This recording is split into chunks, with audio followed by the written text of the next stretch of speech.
La empresa no se responsabiliza por las opiniones vertidas en este programa.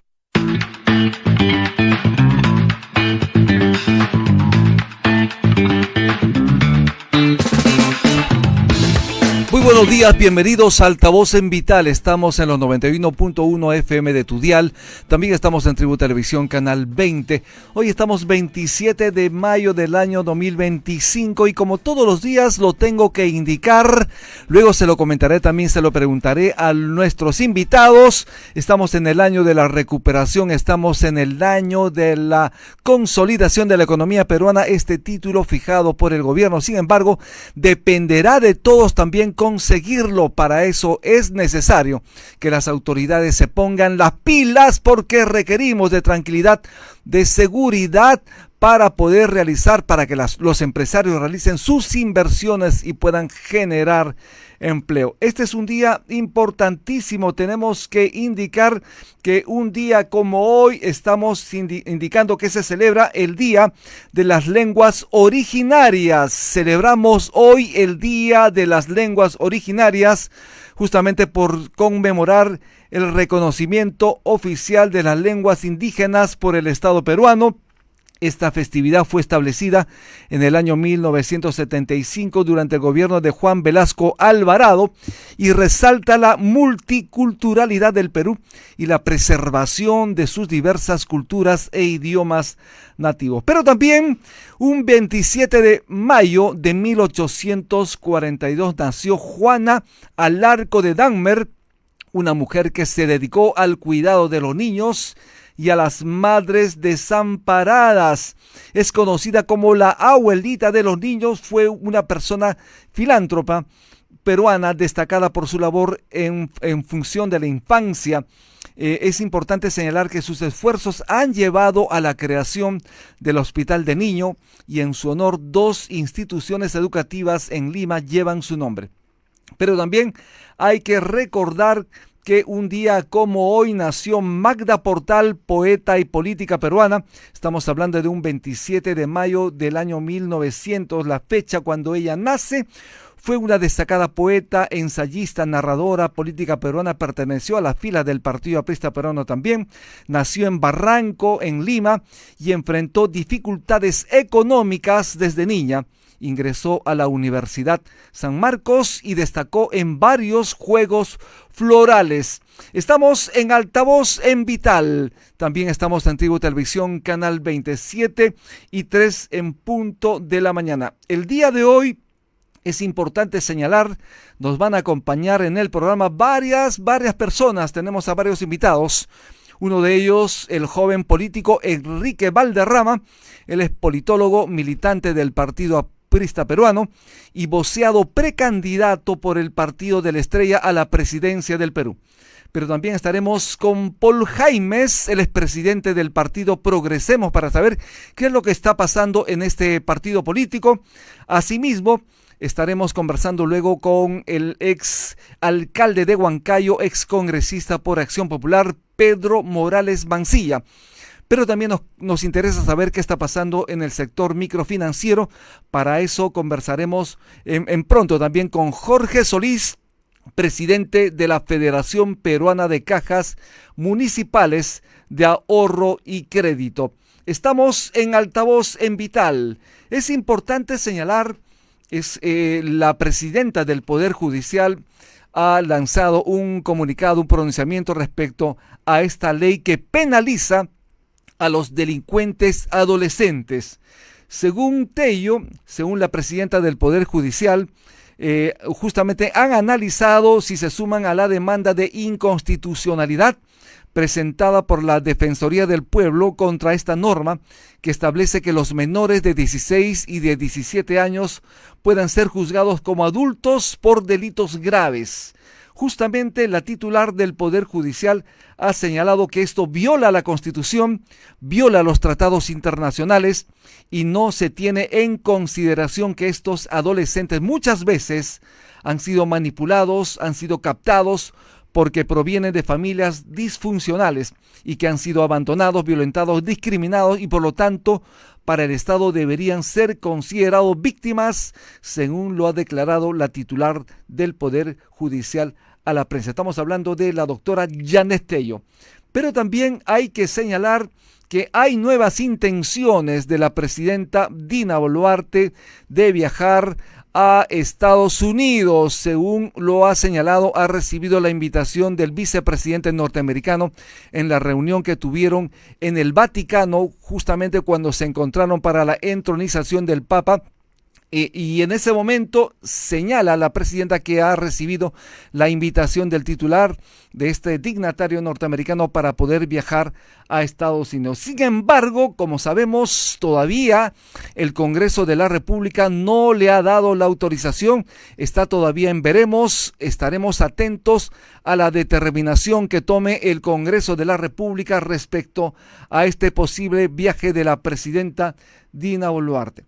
De otro lado, hay que comentar también que este trámite para el posible incremento del sueldo de la presidenta Dina Boluarte, nada más y nada menos que salió de su despacho en el Palacio de Gobierno. Por lo tanto, no fue la presidencia del Consejo de Ministros, ni siquiera el Ministerio de Economía y Finanzas, sino la propuesta de un incremento salarial para la presidenta Dina Boluarte salió de su despacho presidencial, en el que decidió precisamente iniciar este trámite para duplicar su sueldo. Estamos hablando de aproximadamente 35,000 soles, que es lo que la mandataria pretende ganar. Es entendible que un jefe de Estado pueda tener un mejor sueldo, es entendible. Sin embargo, este debate debería hacerse, como ya lo han señalado aquí en Altavoz, diversos expertos, debería hacerse luego precisamente de la instalación del próximo Congreso en el año 2026. Estamos en Altavoz en Vital, 7:08 en punto de la mañana. Pero voy a dar paso ya de inmediato a la presentación de las 5 principales noticias de Altavoz, porque Altavoz pone a tu alcance las 5 principales noticias que debes revisar para empezar el día muy bien informado. Y las 5 de Altavoz viene por cortesía de Dairy Bakery, como el sabor de casa. Precisamente lo que estaba comentando hace un momento, la presidenta Dina Boluarte va a pedir permiso al Congreso de la República para viajar a Estados Unidos. Justamente la mandataria aseguró que fue invitada por el vicepresidente de Estados Unidos, J.D. Vance, durante la misa de entronización del Papa León XIV en el Vaticano. Justamente ha señalado la presidenta Boluarte que está aprovechando la ocasión para agradecer profundamente al vicepresidente norteamericano por su honorable invitación a visitar su país. Ella ya adelantó que va a asistir cuando aún todavía no tiene la autorización del Congreso de la República. La segunda de Altavoz tiene que ver con esta decisión, en todo caso con lo señalado por la presidenta del Poder Judicial, que ya lo hemos comentado, justamente que se está penalizando a los delincuentes adolescentes y que ella, según ella, estas personas son víctimas. Ha considerado que podría participar de esta denuncia constitucional porque se está violando la Constitución, se está violando los tratados internacionales y porque no se tiene en consideración que estos adolescentes muchas veces han sido manipulados, han sido captados y además porque provienen de familias disfuncionales. La tercera de Altavoz tiene que ver con los mineros informales y es que el presidente del Congreso, Eduardo Salguana, ha señalado que pueden ser 300 mineros, pero no hay exigencia de declarar si estar en el Reinfo. Por lo tanto, el presidente del Congreso, Eduardo Salguana, ha justificado el alto número de mineros informales afiliados a su partido político, al remarcar que no existe la exigencia de declarar si se cuenta con registro integral de formalización minera. Estamos hablando del Reinfo al momento de inscribirse a una agrupación política. Y la cuarta de Altavoz tiene que ver con esta decisión del Poder Judicial que le otorgó libertad condicional al delincuente, a uno de los delincuentes abatido por la policía en la vía expresa. Sobre el tema, se señaló que este enfrentamiento ha dejado como saldo 3 efectivos policiales heridos, entre ellos el jefe de la División de Robos de la Policía Nacional del Perú, el coronel Juan Carlos Montúfar, y 2 delincuentes abatidos, identificados como Giancarlo Guamaní Cornejo, alias Cuarto de Pollo, y Alexander Jesús Alvarado Ceballos, alias Moñongo, este último sindicado por la policía como el cabecilla de la banda. Pero también la quinta de altavoz tiene que ver con esta alerta sanitaria. Brote de tos ferina en Loreto hasta el momento deja 9 muertos y 490 casos confirmados, según lo ha señalado el Centro de Prevención y Control de Enfermedades de la Gerencia Regional de Salud Geresa en la región Loreto. El especialista de esta división del Ministerio de Salud dio a conocer que la provincia más golpeada por este brote es Daten del Marañón, donde se han registrado la mayoría de víctimas mortales. Se trata de una enfermedad altamente contagiosa que sigue activa en la región con 10 brotes en curso, lo que ha generado preocupación en las autoridades de salud. Estamos en Altavoz en Vital, también estamos en Tribu Televisión Canal 20. Haremos una breve pausa y retornamos de inmediato.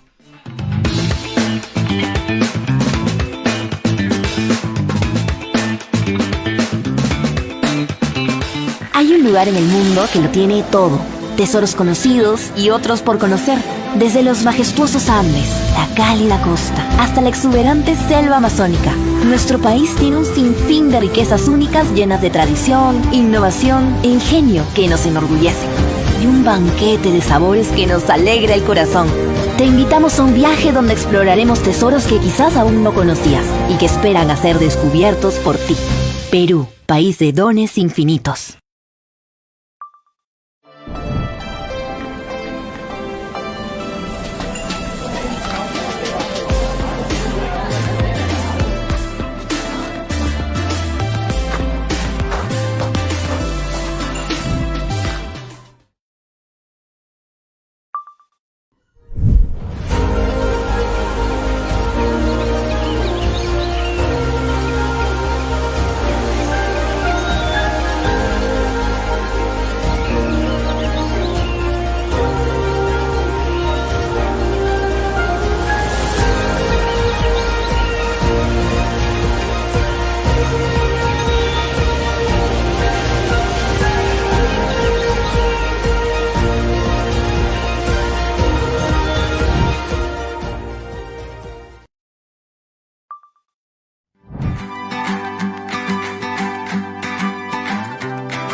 Estamos de retorno en Altavoz en Vital, son exactamente las 7:15 de la mañana y nos está visitando en este momento Enrique Valderrama, joven político, politólogo, militante del Partido Aprista Peruano y voceado precandidato por el APRA para la presidencia del Perú. Muy buenos días, Buenos doctor días, Valderrama. Enrique. Bienvenido a Altavoz en Vital. ¿Cómo Bienvenido. está usted? Buenos días, encantado de estar en Altavoz Vía Vital, como siempre, un gusto, a sus órdenes. Usted ha llegado recientemente, nos ha comentado de Trujillo, estado en La Libertad.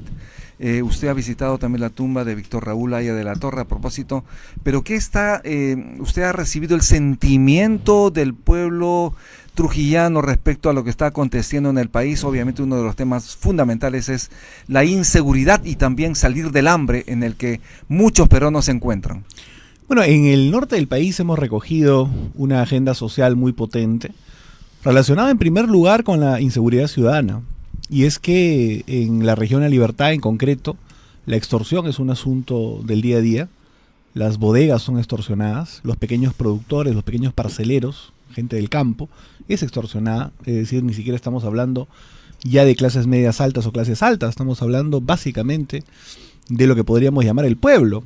Y lógicamente hay un abandono también de los sectores productivos relacionado al asunto agrícola, relacionado al tema, digamos, del comercio, relacionado al asunto también de la pesca artesanal. Hemos estado justamente en el distrito de Víctor Larco, en Trujillo, y nos ha acompañado en esa reunión el secretario regional del Partido de la Libertad, Julio César Morán. Esta semana voy a estar en Cañete, me parece, y la próxima voy a estar en la región San Martín. Y una de las denuncias también a propósito del tema de la inseguridad ciudadana es que están también extorsionando a las personas que viven en condominios. Es decir, tú no puedes vivir ni en tu casa tranquilo porque ya te están extorsionando y tienes que pagar mensualmente, entre comillas, por tu seguridad. Totalmente de acuerdo. La región de La Libertad, además, dicho sea de paso, tiene la mala suerte de tener como gobernador regional al señor César Acuña, que ha pasado más de 100 días fuera del país, abandonando sus funciones para todo efecto práctico, a pesar que haya pedido licencia y se la hayan otorgado, lógicamente. Pero va a visitar sus mansiones en España, va a tratar de hacer negocios en Emiratos Árabes, y La Libertad está sumida lamentablemente en el caos. Es cierto lo que usted señala, hemos pasado de un esquema de extorsión, digamos, comercial, a prácticamente pues una suerte de empadronamiento en las viviendas, a cambio lógicamente de un pago, lo cual ya es evidentemente lo último que puede pasar. Es decir, van y te tocan la puerta y te quieren cobrar un cupo por prácticamente dejarte tranquilo. Y creo que el asunto de La Libertad es tan grave, hay que decirlo, que hasta septiembre del 2024 Acuña solamente había ejecutado el 9% de su presupuesto destinado a la seguridad ciudadana, lo cual es un dato sumamente grave, de acuerdo además a estas cosas que estoy relatando, pero también al tema de Patás, que se ha desbordado finalmente y corresponde también a La Libertad, ¿no? Efectivamente, un momento clave precisamente para tomar decisiones en el país. Ayer hemos estado con el personero del Partido Aprista Peruano y nos ha contado la situación que está ocurriendo en el Partido de la Estrella, y varias personas, 3 personas han sido respuestas precisamente en la Comisión Política. ¿Qué es lo que realmente ha estado pasando detrás? ¿Por qué estas pugnas en un partido tan tradicional con 101 años de historia? Yo creo que hay perspectivas, siempre hay perspectivas distintas en los partidos. Sin duda hay una corriente grande, cada vez mayor, que pide la renovación del partido, plantea en todo caso la renovación del partido, con nuevos o conceptos actualizados, con un programa de cambio concreto, con gente a nivel nacional, con nuevos voceros básicamente. Pero esto genera cierta resistencia. Y en esa creciente ola de la corriente de renovación, estimo que a algunos determinados compañeros eso les pareció un tanto inconveniente y optaron por realizar algunos cambios que iban más allá del estatuto y creo de la ley. El Jurado Nacional de Elecciones ha reconfigurado o ha, digamos, vuelto al cauce esta situación y estamos esperando que el ROP finalmente ejecute lo dictado por el Jurado Nacional de Elecciones, que imagino que debe ser en unos 3 o 4 días, con lo que la Comisión Política Nacional del APRA vuelve a tener la configuración que nunca dejó de tener y hemos estado en una situación, digamos, de incertidumbre para todo efecto práctico casi 2 años. ¿Y qué es lo que va a pasar con este comunicado emitido por Mauricio Mulder respecto a la decisión de un militante un voto? Yo estoy absolutamente comprometido con que la forma de elección de los representantes sea a través de un militante un voto. Yo creo que eso es lo mejor que puede ocurrir en un partido democrático y creo que todos aquellos que sientan, digamos, el llamado o se sientan en capacidad de representar el partido en la plancha presidencial puedan ser electos o no a través de una votación amplia de nuestros 50.000 afiliados a nivel nacional, ¿no? Y por la temporalidad, ¿este comunicado, esta decisión tiene validez o tienen que revalidarlo ustedes? La nueva comisión política. Yo creo que la nueva comisión política va a tener que emitir una votación y mi voto va a ser en el sentido de que sea un militante un voto. Estoy de acuerdo con esa postura. Queda sin efecto, entonces. Y creo que hay que democratizar el partido lo máximo que se puede en todos los niveles, ¿no? Pero ¿cómo es posible que un partido que tiene mucha tradición haya estado inoperativo por cerca de 2 años, como usted lo ha señalado, y lo ha ratificado también ayer José Pimentel, que justamente es el personero del APRA, repuesto, porque en su momento había sido denostado, en todo caso, no estaba cumpliendo con esa labor debido a una situación cuestionable en el Partido de la Estrella? Desde el punto de vista orgánico, creo que el partido ha estado funcionando. Digamos, hay un secretario de organización bastante dinámico y capaz, como es el compañero Enrique Melgar Moscoso, que creo que lo han tenido hace algún tiempo aquí. Y él ha estado funcionando, la parte operativa ha estado funcionando, digamos, los comités se han estado construyendo, hemos estado colaborando todos con este propósito. Lo que ha estado inmovilizado, creo yo, es la opinión política contundente del partido de cara al contexto nacional. La posición. Que es justamente la labor que tiene que tener un colegiado como la Comisión Política, en particular, obviamente, su presidente.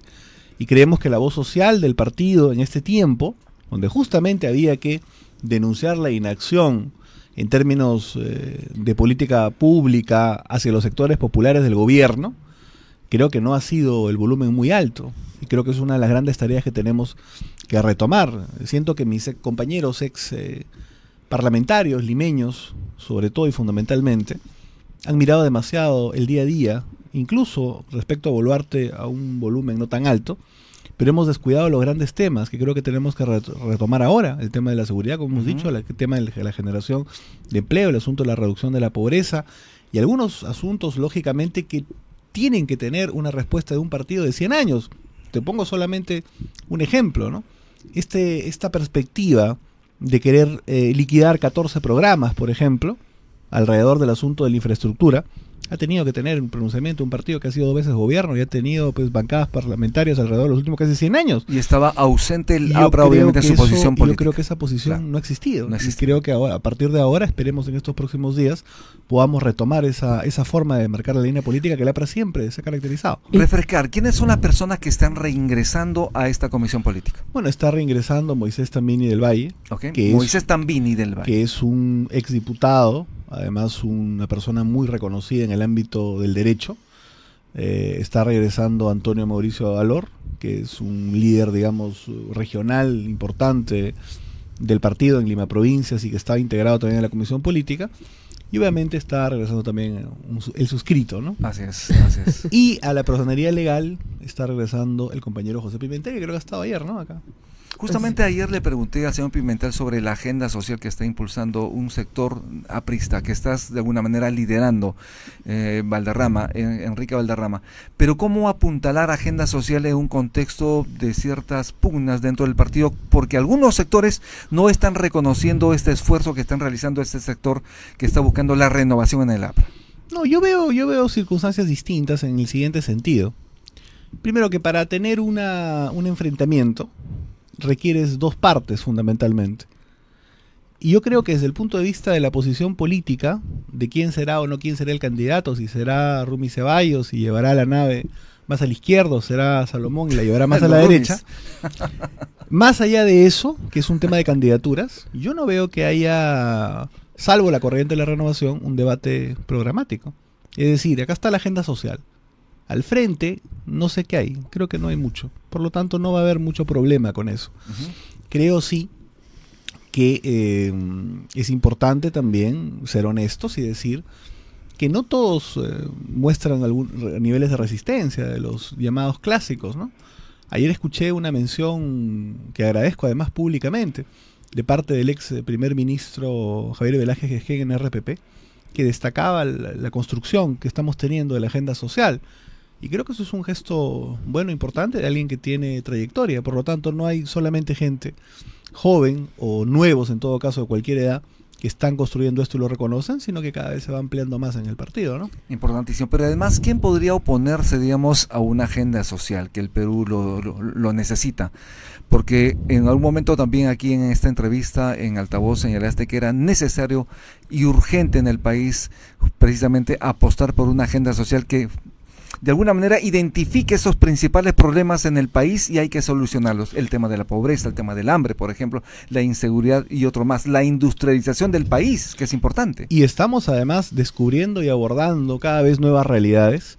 El día de ayer he publicado un artículo respecto a un tema que es sensible, pero hay que abordarlo públicamente, que es el asunto del estado de situación de los 400.000 trabajadores del tema del CAS en el Perú, que el Tribunal Constitucional, dicho sea de paso, ha prácticamente reconocido como como una forma, digamos, un régimen laboral. Y lógicamente hay algunos derechos que ellos no tienen y que se está generando por esta realidad un asunto de discriminación. Hay que poner sobre la mesa ese tema y estamos reuniéndonos con ellos para defender alguna de los planteamientos que tienen. Así como estoy tomando contacto con agrupaciones de pescadores artesanales en el norte y en el sur del país, también gremios de MIPES y lógicamente también gente relacionada con la idea de impulsar el debate de la industrialización en el Perú, que me parece un asunto clave y vital, sin lógicamente que esto signifique pues un ataque a la perspectiva de la gran minería moderna o de la agroindustria. Creo que son absolutamente complementarias. Es más, creo que hay que impulsar la microempresa en función justamente de que estos grandes sectores puedan no solamente sacar, digamos, productos primarios, claro, sino que le agreguen también, evidentemente, valor.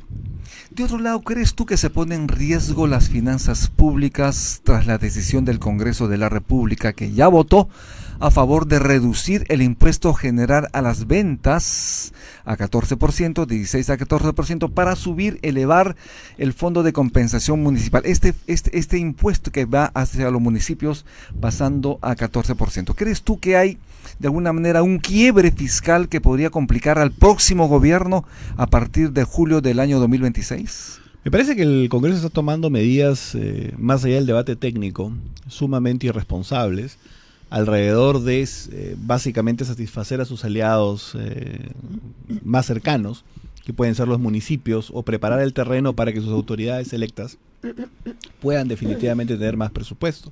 Creo que en el país lo que hace falta, sin duda, son dos cosas fundamentales. Es cómo generamos más empleo en los próximos 5 años, lógicamente, y evidentemente cómo hacemos que la tributación incremente. Estamos con 20% de formalidad prácticamente. Me parece que aplicar, digamos, la mirada a un hecho como el IGB o incluso la renta, si es que no abordamos el tema de la formalización, eso es un absurdo, ¿no? En cualquier caso. Por lo tanto, creo que es una medida que no está siendo estudiada y es sumamente irresponsable. Estamos con Enrique Valderrama, haremos una breve pausa en Altavoz en Vital y en Tribu Televisión, Canal 20, ya regresamos.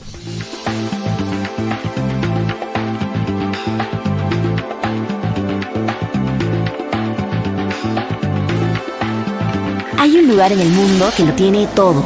Tesoros conocidos y otros por conocer. Desde los majestuosos Andes, la cálida costa, hasta la exuberante selva amazónica.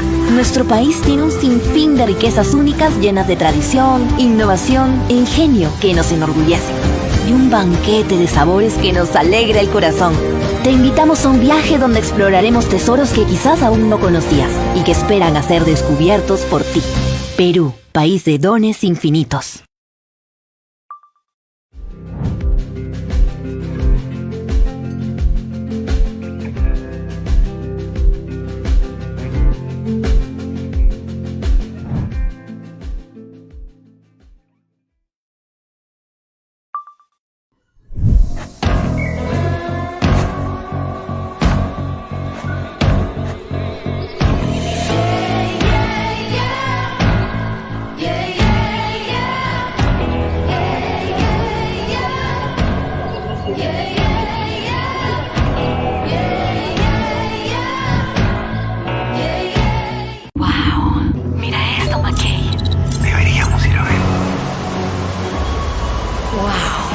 Cada vez que veas algo sobre el Perú, tendrás un wow, wow Perú.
7:32 de la mañana, estamos de retorno en Altavoz en Vital, también en Tribu Televisión Canal 20 y en las diferentes plataformas digitales.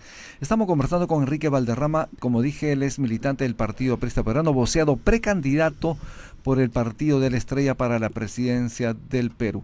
Quiero indicar lo siguiente, estábamos hablando hace un momento antes de la pausa sobre esta decisión del Congreso de reducir el impuesto general a las ventas de 16 a 14%, como lo dije, y subir el impuesto de promoción municipal de 2 a 4% de manera gradual, y esto entraría en vigor a partir del 1 de enero del año 2026. Pero, por ejemplo, el exministro Waldo Mendoza ha calificado como una de las normas más dañinas de este siglo, justamente. ¿Te imaginas? Sí.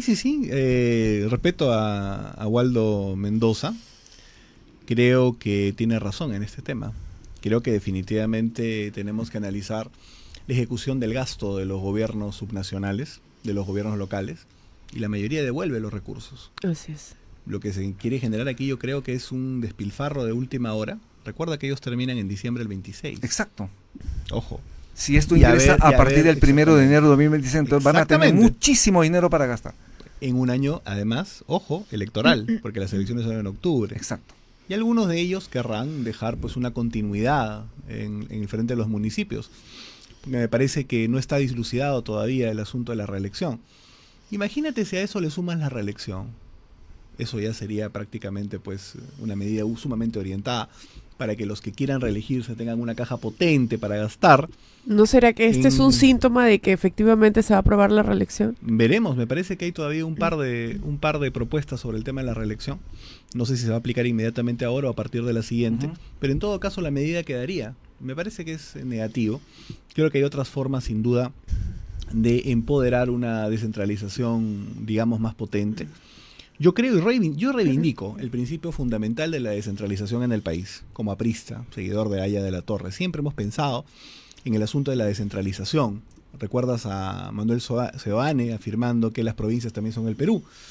Pero creo, y esto es otra de las cosas que queremos poner en el centro del debate, la corriente de la renovación, el debate público del 2026, es la descentralización es una cosa estupenda. La departamentalización que hizo Toledo fue un desastre. Yo creo que hay que volver a replantearnos un modelo distinto de descentralización. Y todos estos problemas de ejecución del gasto, de corrupción, de una serie de cosas, pasan, creo, también por un sistema o por un esquema de descentralización que se implementó mal, pero que también estaba mal dibujado. Estamos hablando de una pérdida para el país, en todo caso, de más de 10.000 millones de soles. No es poca cosa. Sería un forado para el gobierno central y obviamente habría muchísimo dinero, como dices tú, para que los gobiernos subnacionales, los gobiernos locales gasten más y haya obviamente clientelismo, haya de alguna manera un despilfarro de fondos cuando las cosas no la han hecho bien, cuando hay ineficiencia, cuando hay incompetencia en los diferentes gobiernos subnacionales. Además, creo en la necesidad de que se establezcan en el Perú grandes megaproyectos. Creo que eso es algo fundamental. Y creo que el Estado central, el Estado nacional, tiene definitivamente ahí que tomar un rol de liderazgo importante. Creo, por ejemplo, en la necesidad, solamente para ponerte el ejemplo de Lima, de avanzar rápidamente con la línea 3 y 4 del metro, por ejemplo, ya que complicaron ya la línea 2, que creo que va a tardar 10 años más.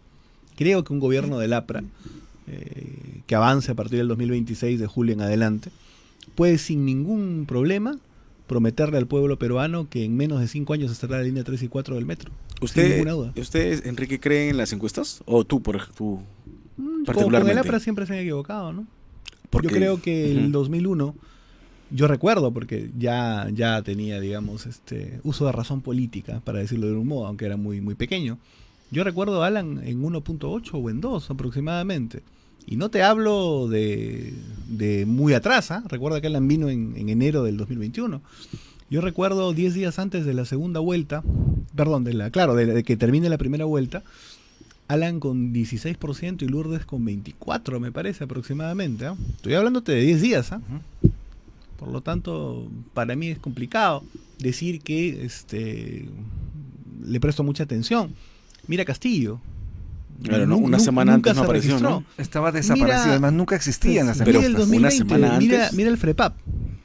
Claro. Solamente para darte un ejemplo. Ahora, si a eso le sumas el hecho de que falta un año, más o menos, para la elección, este panorama cambiará totalmente. Vamos a poner la lupa solamente en una, ya que a Aaron Salomon parece que le gustan las encuestas. No me gustan. CPI, me parece. ¿A quién lo pone en primer lugar? No, pone en la cartilla pone a Vizcarra, ¿no? Ya, ¿Vizcarra puede ser candidato? No, eso me parece generar Ya, desconfianza, eso está mal, ¿no? Eso nada más vicia todo el tema, para empezar. Sí. En segundo lugar, los lamentables problemas. Yo de verdad lamentaría mucho que no sea de la partida electoral el señor Hernando de Soto. Me parece una persona muy inteligente, ¿no? Y en esto él creo que tendría la posibilidad de establecer o proponer un gran programa de formalización a nivel nacional, que es además su especialidad en un país que lo necesita justamente. Pero parece que va a tener unos problemas complicados con el partido que lo iba a alojar, con lo que tampoco sería de la partida. Por lo tanto, es complicado. Yo le diría más bien, si hagan algo de atención le tengo que prestar a las grandes megatendencias, ¿no? Yo creo que eso sí podría ser un indicador. Hacia dónde va más la gente, a la derecha, a la izquierda, qué está buscando, qué tipo de perfil de representante busca, si alguien con mucha experiencia o alguien relativamente nuevo. Yo creo que esas cosas son un poco más sensibles, igual con Tino y con pinzas. Y quizá analizarlo también de manera externa, ¿no? A nivel Latinoamérica, las tendencias políticas que se están dando en cada país.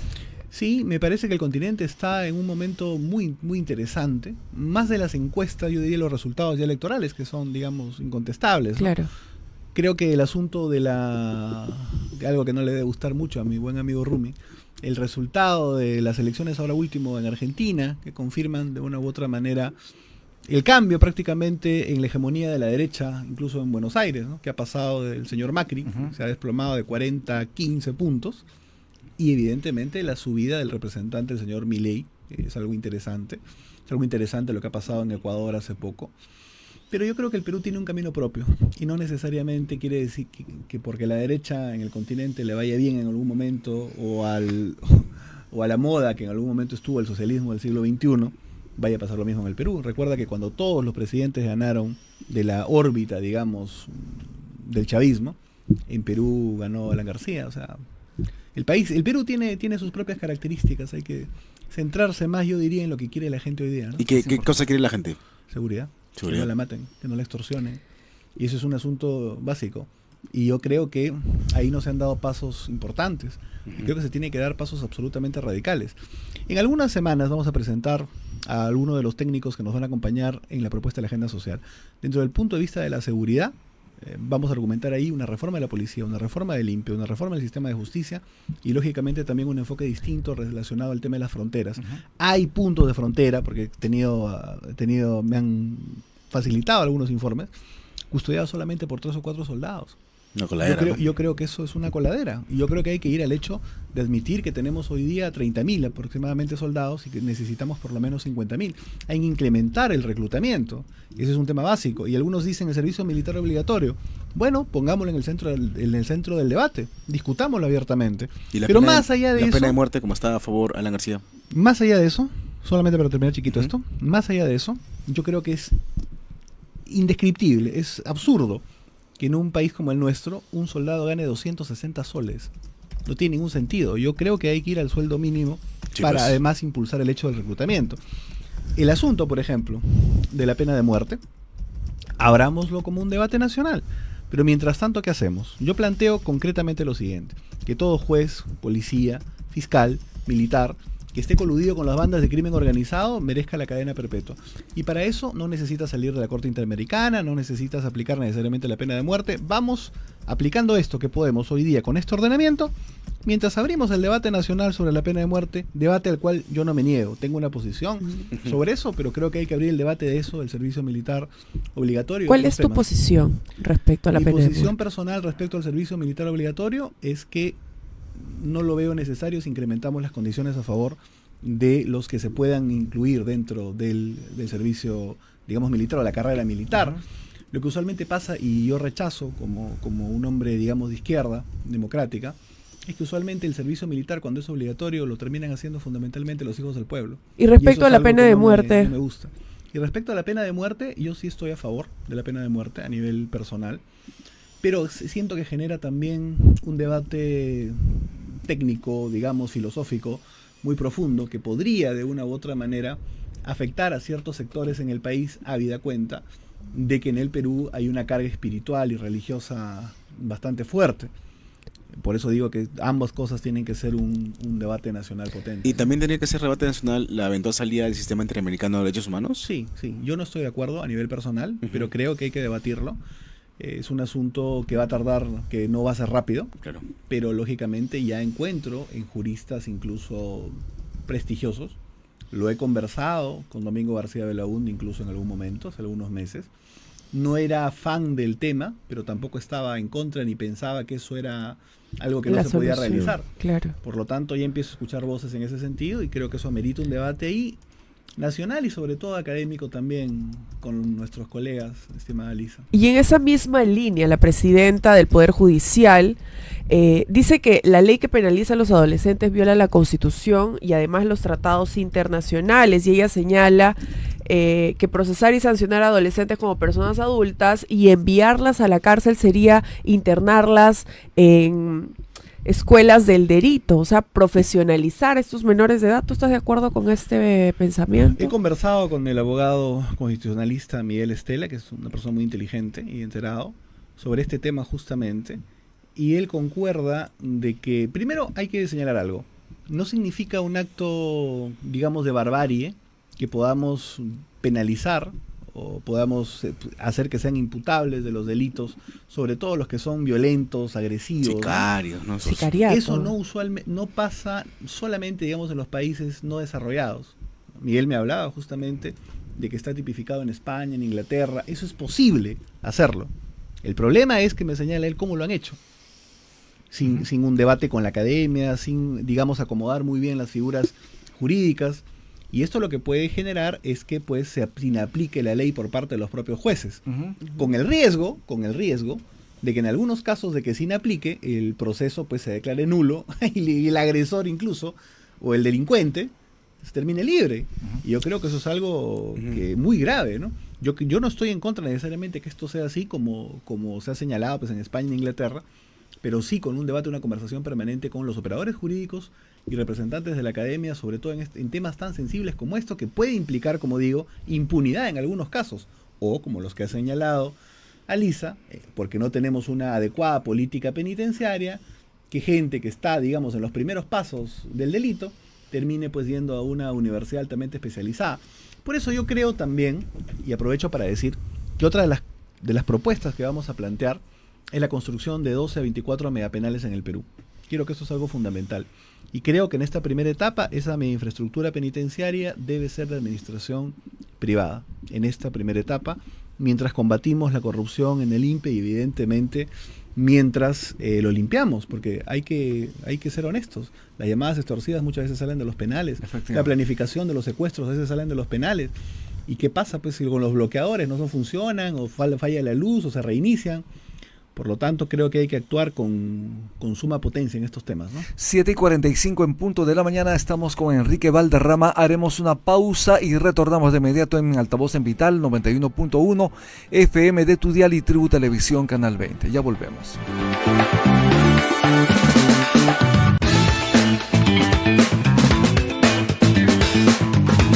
Mira esto, McKay. Deberíamos ir a ver. Sí.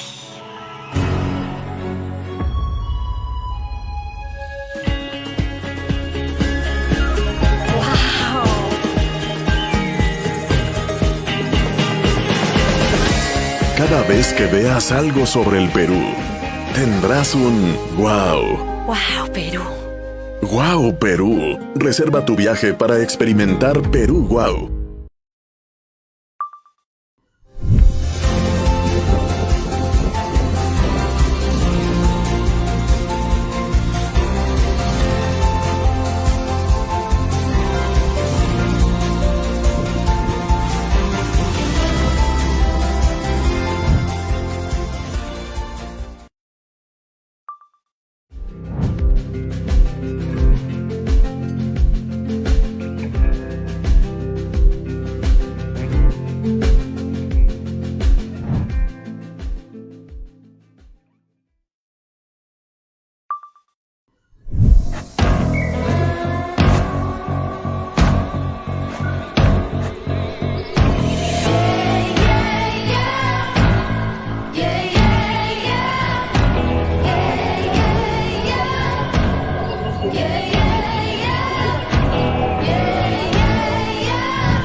Cada vez que veas algo sobre el Perú, tendrás un wow. ¡Wow, Perú!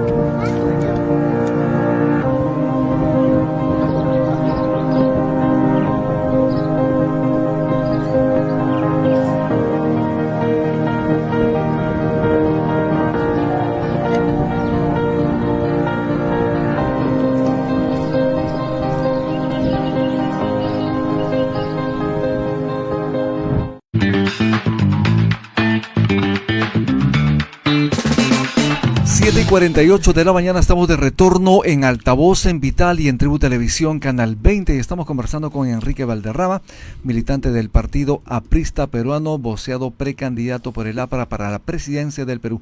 Enrique Valderrama, ¿crees tú que los militantes con experiencia que ya cumplieron en su momento puestos de gobierno, que han estado en el Congreso, que tienen muchísimo tiempo en el APRA, puedan de alguna manera también allanarse a esta agenda social que tú estás planteando? Yo creo que podemos construir colectivamente cosas muy interesantes. Yo siempre, para todo efecto práctico en la política, he evitado generalizar. Señalo las cosas, digamos, individualmente. Y cuando se habla de gente que tiene experiencia de gobierno, yo creo que claro que sí puede aportar, incluso, si los militantes lo desean así, incluso liderar. Yo veo con mucha simpatía las ideas que está poniendo sobre la mesa, sobre el debate, algunas muy creativas, algunas muy incluso disruptivas en el plano de la seguridad ciudadana de Hernán Garrido Leca. Y él ha sido ministro de Vivienda y de Salud. Es una persona con experiencia. Y yo creo que él podría tranquilamente ser una pieza fundamental de la propuesta del APRA digamos, en abril del 2026. Incluso, como repito, si los militantes así lo quieren, él es precandidato presidencial. Podría ser electo también precandidato presidencial. Creo que hay alguna gente muy importante que colaboró con el segundo gobierno, que no está afiliada, que no es aprista, pero que puede tener ideas muy potentes para este momento en donde necesitamos retomar la senda del crecimiento. Luis Carranza, por ejemplo, Carranza, que fue es ministro, una persona muy inteligente, estupenda. Hemos estado, parte del equipo técnico de la Agenda Social, reunidos con él hace unos 6 días. ¿Se han reunido con él? Sí, hemos intercambiado ideas, claro, acá en Lima. Nos recibió de manera, mostrando una amplitud democrática importante, y hemos conversado mucho con él. Y lógicamente te podría seguir enumerando gente que ha tenido participación en el gobierno. Y evidentemente hay otras personas que vienen, digamos, de fuera, del gobierno me refiero, yo mismo no he participado, pero que tienen un liderazgo importante y un carisma importante. Yo creo, por ejemplo, que Carla García es una persona que está tratando de llevar algunas ideas no solamente a Lima, sino desplazándose por todo el país, y está animando a ciertos sectores, juveniles incluso, a interesarse también en la política. Yo creo que podría aportar sin duda una visión, una construcción de un planteamiento colectivo. Lo mismo, lógicamente, te podría decir de otros que incluso han rechazado participar. Nadie duda que algo sobre el tema de crecimiento económico y minero podría decir pues el ingeniero Roque Benavides también, a pesar que ha dicho que no va a participar en términos electorales, pero él es un inscrito en el APRA. Y obviamente, los sectores que representan a los trabajadores, que para mí son fundamentales, ¿no? Son fundamentales. Está, por ejemplo, Ángel Sánchez, que está ya claramente ligado al equipo de la Agenda Social, que es presidente de la Federación de Periodistas del Perú. Y Elías Grijalva, que es un connotado referente sindical, y evidentemente algunos otros más, que nos plantean el hecho de decir el crecimiento económico es fundamental, pero hay que elevarle el volumen fuerte. Y yo lo he dicho ya en la federación, en una reunión con sindicatos, vamos a hacer crecer el país, pero no vamos a sacrificar los derechos laborales como la derecha quiere. Yo recuerdo que hace unos años decían, no se puede crecer si no flexibilizamos la legislación laboral. El APRA no la flexibilizó y crecimos. Yo creo que eso tiene que mantenerse así. Efectivamente, justamente sobre estas personalidades, Javier Velázquez, que es quien habló de esta agenda social y te mencionó. Sí. ¿Crees tú que si en este momento estuviera Víctor Raúl Haya de la Torre, iría por esa corriente de la justicia social, de una agenda social? Hoy estaba leyendo un libro que presentaré, o terminando de leer, que presentaré ahora en la noche, los invito a las 8 de la noche en la Casa del Pueblo de Miraflores.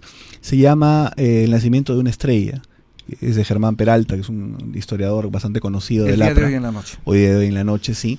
Y decía que el nacimiento de la idea del APRA, incluso antes del nombre, viene acompañado de 3 asuntos fundamentales: el antiimperialismo, la integración continental y la justicia social.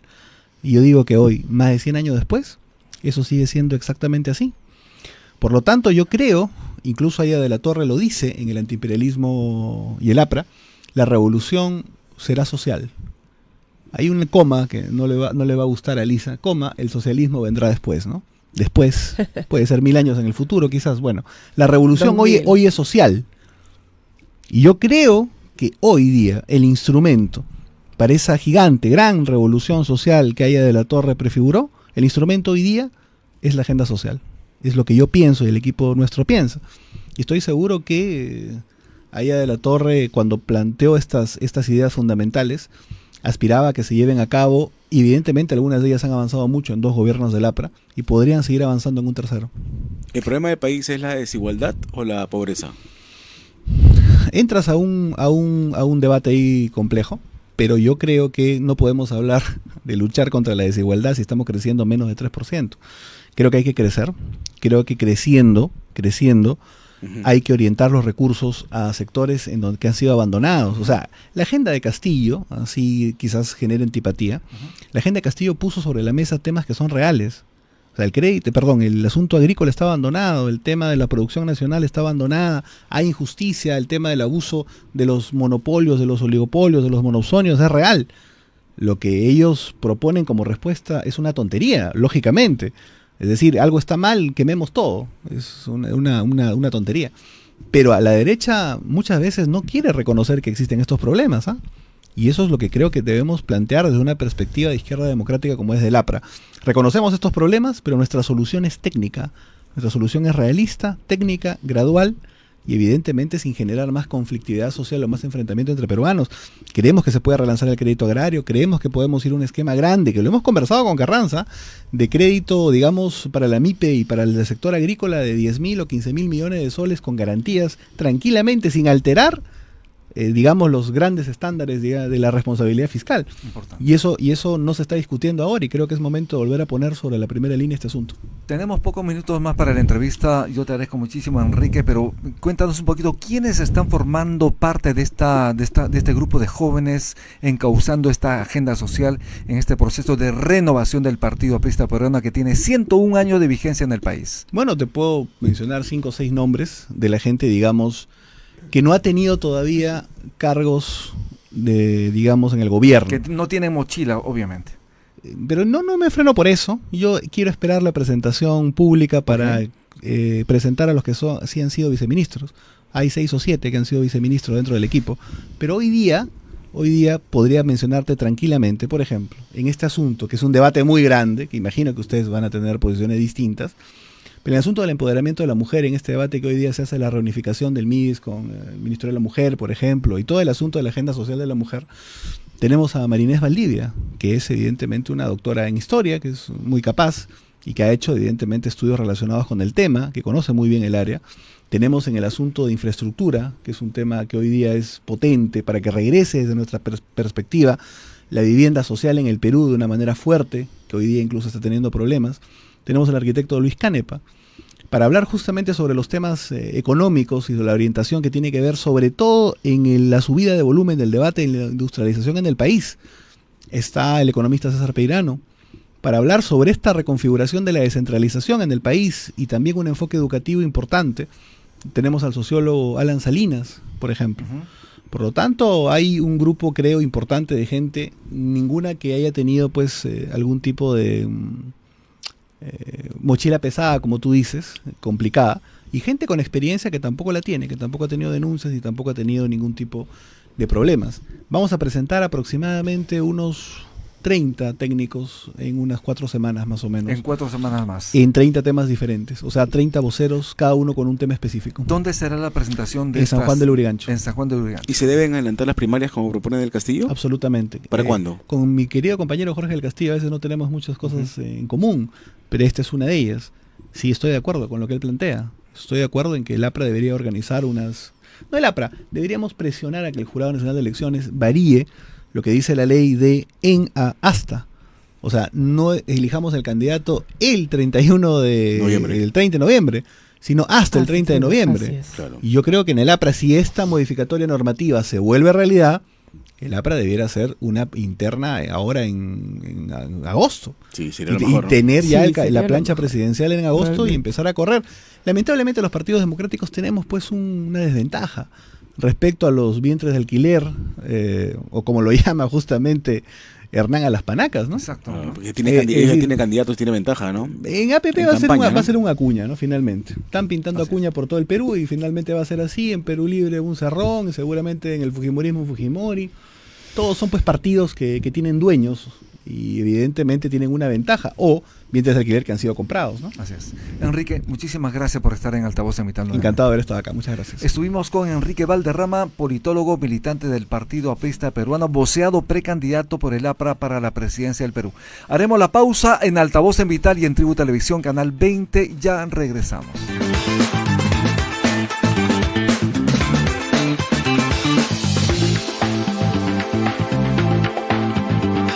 Hay un lugar en el mundo que lo tiene todo. Tesoros conocidos y otros por conocer. Desde los majestuosos Andes, la cálida costa, hasta la exuberante selva amazónica. Nuestro país tiene un sinfín de riquezas únicas llenas de tradición, innovación e ingenio que nos enorgullece. Y un banquete de sabores que nos alegra el corazón. Te invitamos a un viaje donde exploraremos tesoros que quizás aún no conocías y que esperan a ser descubiertos por ti. Perú, país de dones infinitos.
8:02 de la mañana, estamos de vuelta en Altavoz en Vital, también estamos en Tribu Televisión, canal 20. Ya estamos vía telefónica conectados con Paul Jaimes Blanco, presidente del partido Progresemos. Muy buenos días, señor Jaimes Blanco, bienvenido a Altavoz en Vital. ¿Cómo está usted? Bienvenido. Hola, muy buenos días, muchas gracias por la invitación.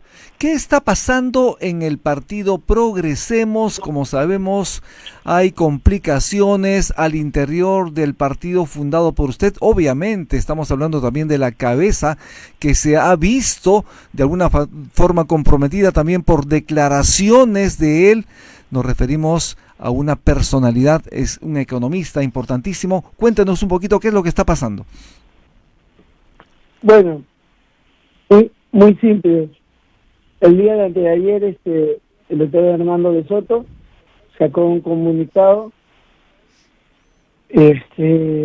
pidiendo que mi persona sea la presidencia del partido, también la comisión política, y con ello tomar el CEN para poder asumirlo él con las personas que él considere, y él poder ser el candidato único exclusivo conforme le su comunicado para autodesignarse a dedo, igual que designar a diputados y senadores a dedo, y lo cual nosotros hemos sacado un comunicado que eso es imposible, aparte que es un delito que atenta contra la democracia interna.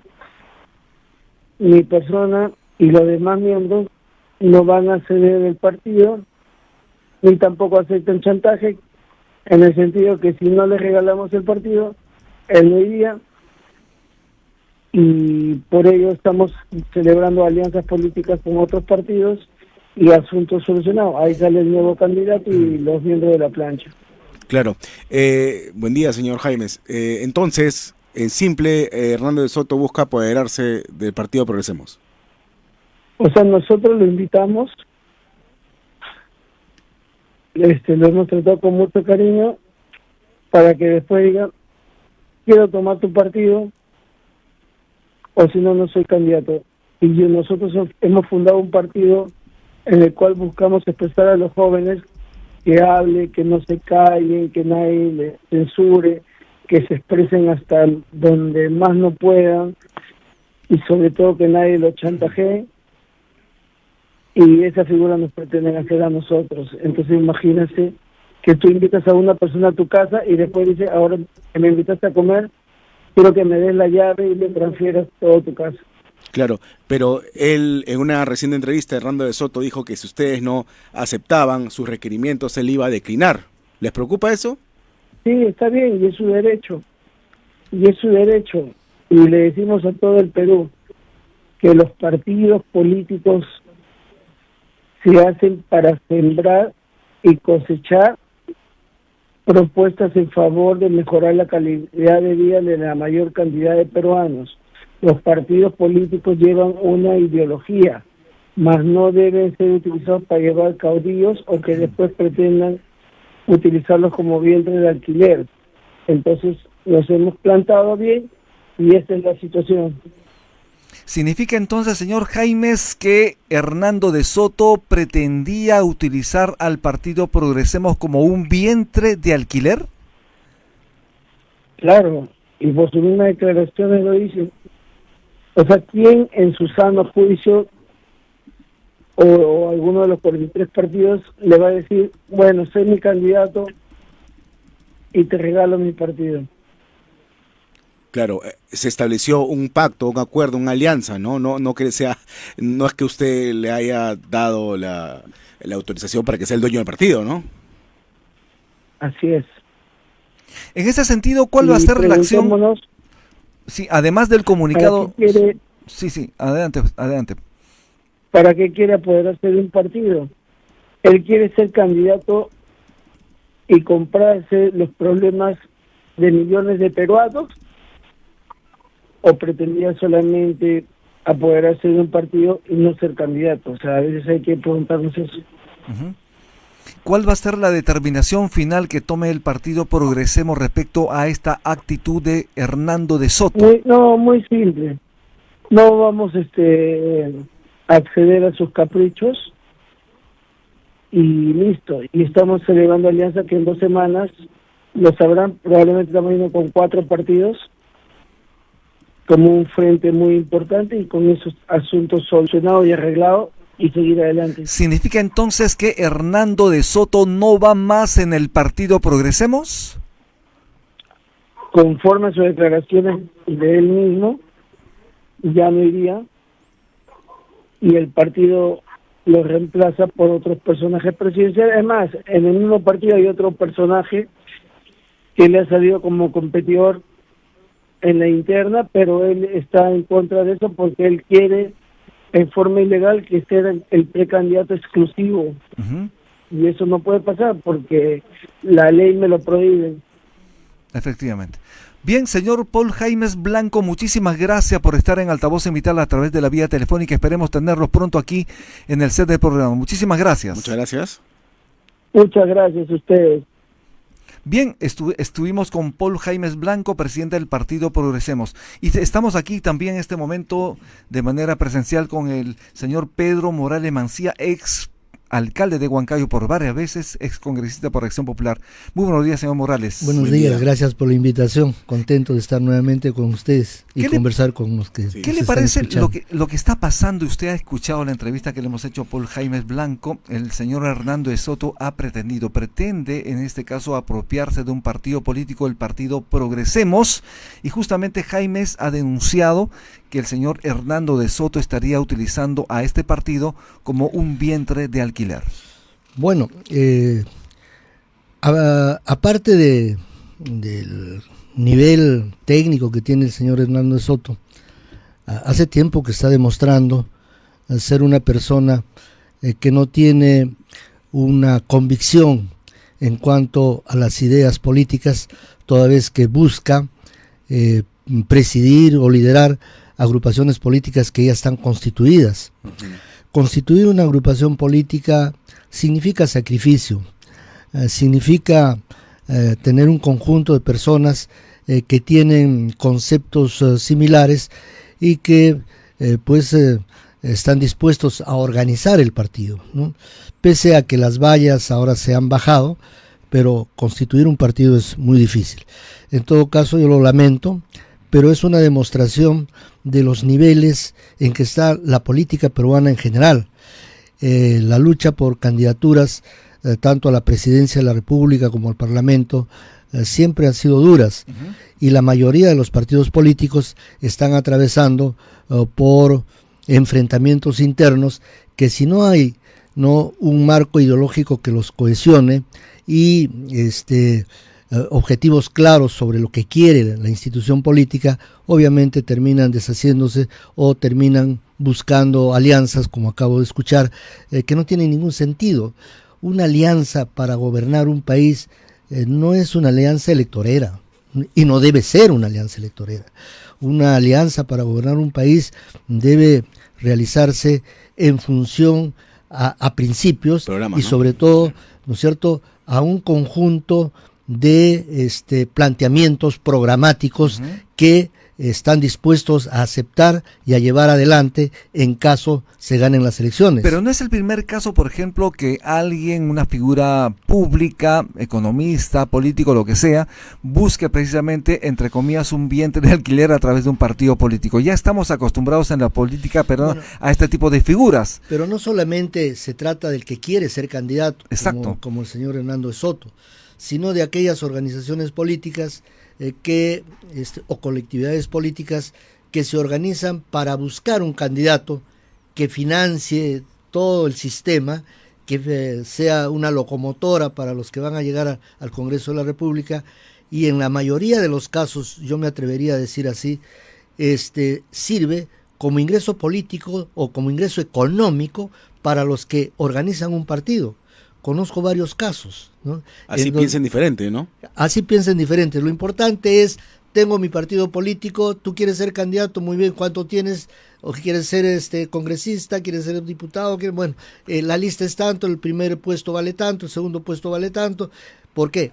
Porque en ese tipo de agrupaciones donde no hay una organización verdaderamente política, que como ustedes conocen, ¿no es cierto? Primeramente tiene que haber ideología. Exacto. Una ideología sustentada en una doctrina. Permítame, Pedro Morales, pero esto es asqueroso en la política peruana. Porque la democracia tiene que comenzar en los partidos políticos. Efectivamente, ¿no? porque alguien pagar para puestos en primera instancia y otros más, pero es increíble. Eso se está dando. Pero se viene dando desde hace mucho tiempo atrás, eso además. Se está dando. Mira, el hecho de haber bajado la valla, ¿cierto? Como lo han hecho para la constitución de partidos políticos, y desde mi punto de vista, como manifesté en alguna oportunidad y también a través de algunos artículos, ¿no? Estamos pagando la factura del antisistema. ¿Quiénes eran los antisistema el año 90? Obviamente Sendero Luminoso, ya en el extremo, y Fujimori. Ustedes recordarán que era el antisistema, todo era mal para él, ¿no es cierto?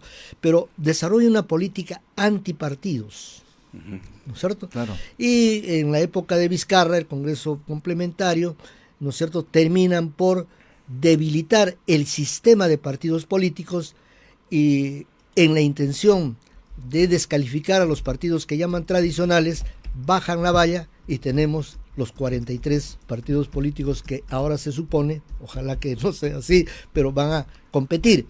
Pero 43 partidos políticos, ¿bajo qué liderazgos? Claro, y ¿bajo ahora qué doctrinas? Exacto, ¿Bajo qué planteamientos? ¿No es cierto? Entonces, la mayoría han hecho de la actividad política un negocio. ¿Por qué? Porque desde hace tiempo ya el dinero se ha convertido en el principal protagonista de la política peruana. Así es. Y a través de esa característica ingresan los financiamientos, que pueden ser de muy buena fe, pero generalmente los financiamientos son toma y que dame. después me das. Exactamente. Sobre el tema vamos a hablar luego de la pausa. Estamos con Pedro Morales Mancilla, ex congresista por Acción Popular y varias veces alcalde de Huancayo. Hacemos la pausa y regresamos.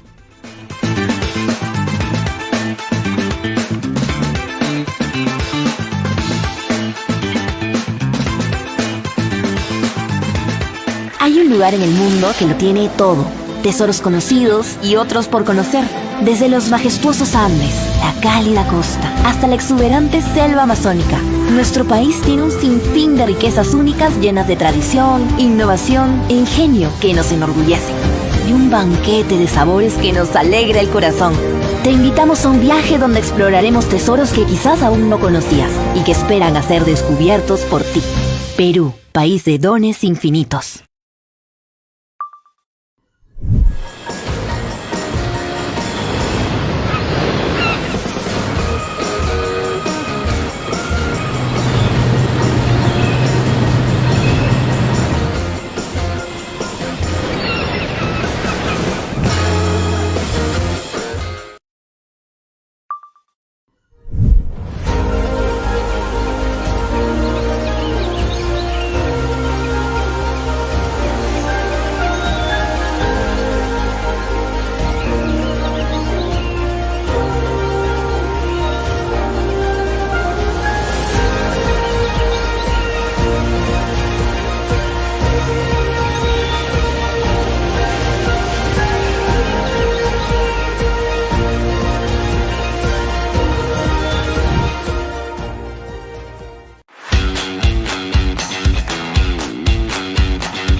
8:17 de la mañana, estamos de retorno en Altavoz en Vital y estamos conversando con Pedro Morales Mancilla, ex congresista por Acción Popular. ¿Qué está pasando dentro del partido fundado por Belaúnde Terry? Como sabemos perfectamente, en el partido aprista también hay ciertas facciones, ciertos grupos que están propiciando precisamente unidad frente, incluso dentro de la diferencia. Pero ¿qué está pasando en Acción Popular, obviamente de cara a las elecciones de 2026? Bueno, Acción Popular me parece que es un caso sui generis, pero que tiene que ver con la conducta, el comportamiento legal del Jurado Nacional de Elecciones. Nos mantuvieron 8 años sin dirigencia y eso ha generado que se precipite una crisis en la organización del partido. Bueno, esto se ha superado, hay lógicamente diferentes maneras de pensar en cuanto a la organización y a la institucionalidad del partido, y felizmente el tema ideológico se mantiene firme. En estos días hay unas diferencias que ojalá se puedan resolver en el plenario del día sábado. Hay un plenario. Este sábado hay un plenario. ¿Dónde se realiza el plenario? En el local central del partido. Perfecto. En el Paseo Colón, en donde se van a tratar una serie de aspectos y entre ellos, lógicamente, los relacionados con el proceso electoral interno.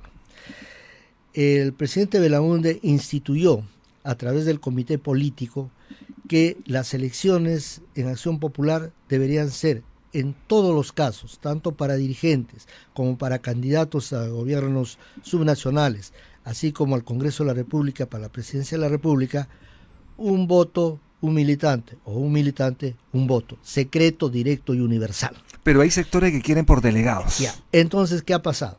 La actual junta directiva y el presidente del partido, el secretario general, que obviamente han ganado las elecciones, aunque nosotros tenemos algunas divergencias y cuestionamos la legitimidad de la elección, bueno, pero la disciplina nos obliga a ser receptivos con la parte del Estado de Derecho, la legalidad. Han sido inscritos en el RO, por lo tanto tienen la autoridad legal. Okay. Sin embargo, la legitimidad está en cuestionamiento, y sobre todo porque están pretendiendo, y han conseguido en alguna votación del Plenario Nacional, están pretendiendo que en esta oportunidad las elecciones se realicen por delegados. Hay una corriente muy fuerte, sobre todo de las bases de provincias, que no desean que se imponga esta modalidad, pero sin embargo han salido con una nueva fórmula, es decir, los delegados van a ser elegidos por voto secreto, directo y universal, y los delegados finalmente elegirán al candidato a la presidencia y a los candidatos a senadores y diputados. Esto es sui generis, no se ha visto antes, ¿no? En el Partido de Acción Popular. No se ha visto en los últimos tiempos. Claro.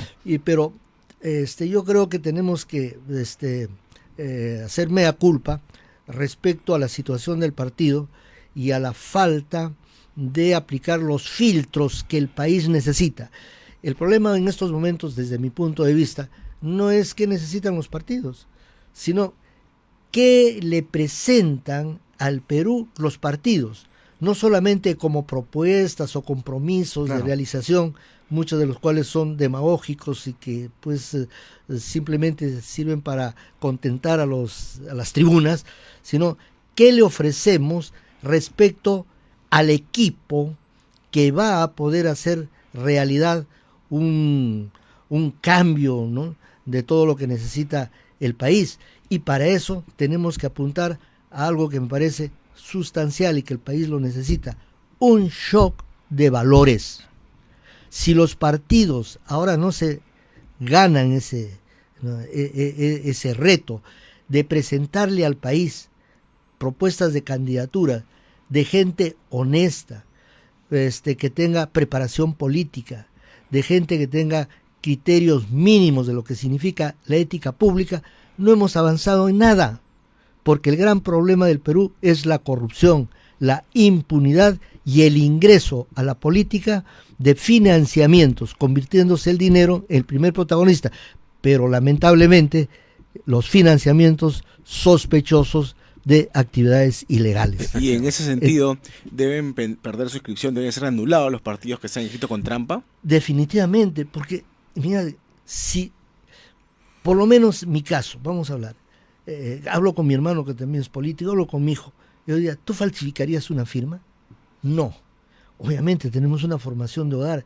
En el caso de Acción Popular tenemos un ejemplo en Fernando Belaúnde, Valentín Paniagua y muchos otros personajes.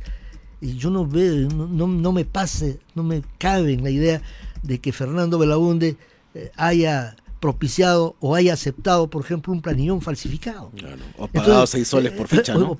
Eso no me cabe.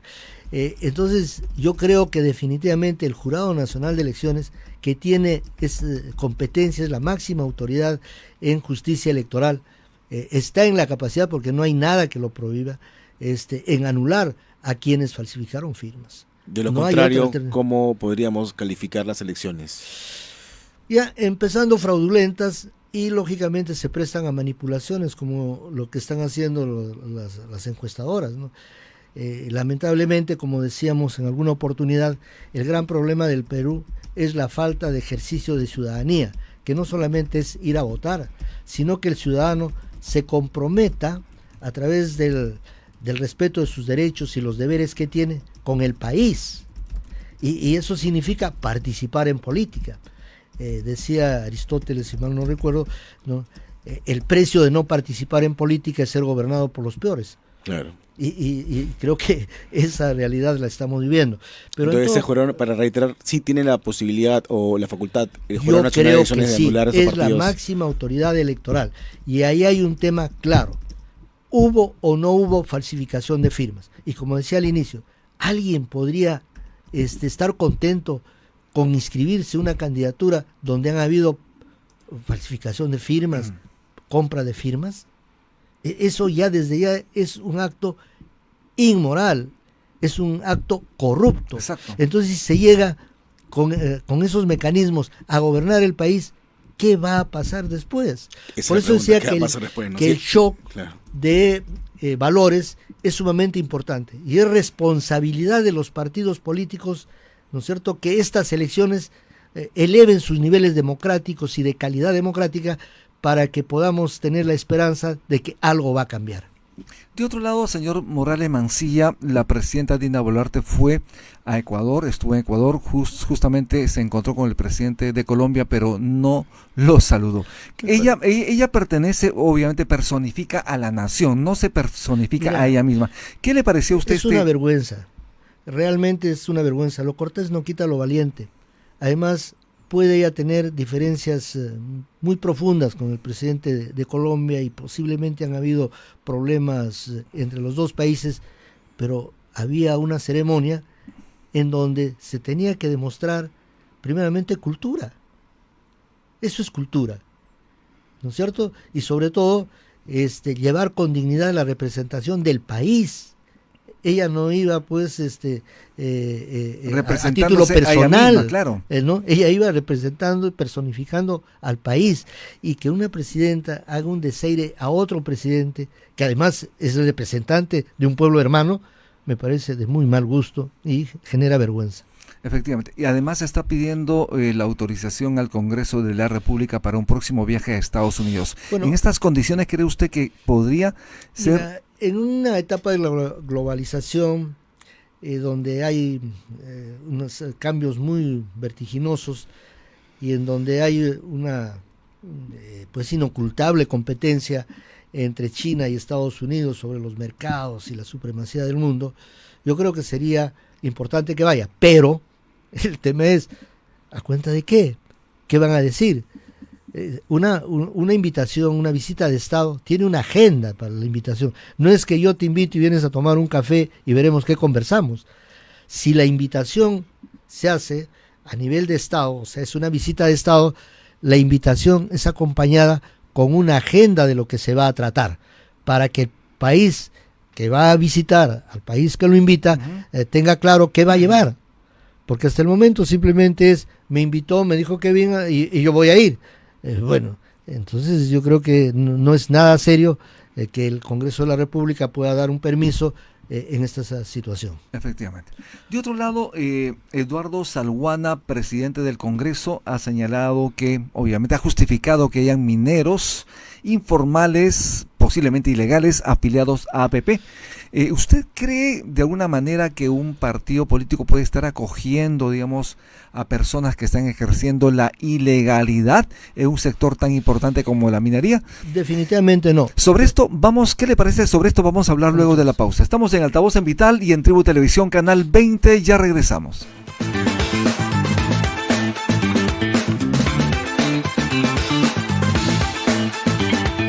Hay un lugar en el mundo que lo tiene todo. Tesoros conocidos y otros por conocer. Desde los majestuosos Andes, la cálida costa, hasta la exuberante selva amazónica. Nuestro país tiene un sinfín de riquezas únicas llenas de tradición, innovación e ingenio que nos enorgullece. Y un banquete de sabores que nos alegra el corazón. Te invitamos a un viaje donde exploraremos tesoros que quizás aún no conocías y que esperan a ser descubiertos por ti. Perú, país de dones infinitos.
Cada vez que veas algo sobre el Perú, tendrás un wow. Wow, Perú.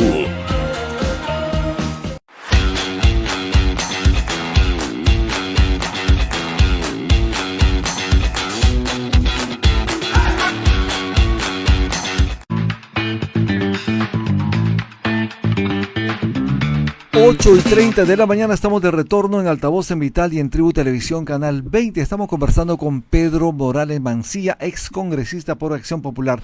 La pregunta que quedó en el aire antes de la pausa tiene que ver con la participación de mineros informales, ilegales posiblemente, en un partido político en APP, y justamente ha defendido el presidente del Congreso, Eduardo Salguana, justamente la participación de estas personas en este partido político. ¿Qué opinión tiene usted? Bueno, yo creo que ningún partido político está libre de que gente que no tiene méritos y que tiene problemas, inclusive judiciales, pueda ingresar. Pero lo criticable aquí es que una vez identificados que tienen una participación informal o ilegal en una actividad que le está haciendo tremendo daño al país y que tiene que ver directamente con el tema de la corrupción, asesinatos y otras desgracias que nos está sucediendo, no tomen acciones inmediatas y digan que van a investigar. ¿Investigar qué? ¿No es cierto? Yo creo que la decisión de los partidos políticos, en caso se identifique una persona de esas características, inmediatamente debe ser suspenderle la inscripción hasta que se solucionen o demuestren lo contrario. Porque, como decíamos al inicio, no solamente la corrupción, sino la impunidad a todo nivel. Exacto. Es la que nos está llevando a esta situación.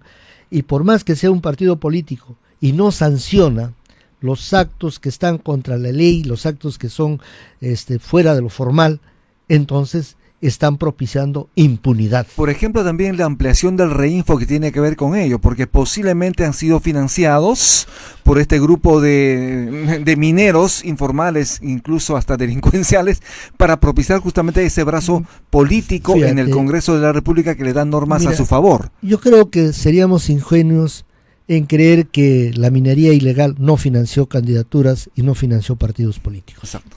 La verdad es que lo hicieron. Que ahora se descubra y se desnude totalmente es otra cosa.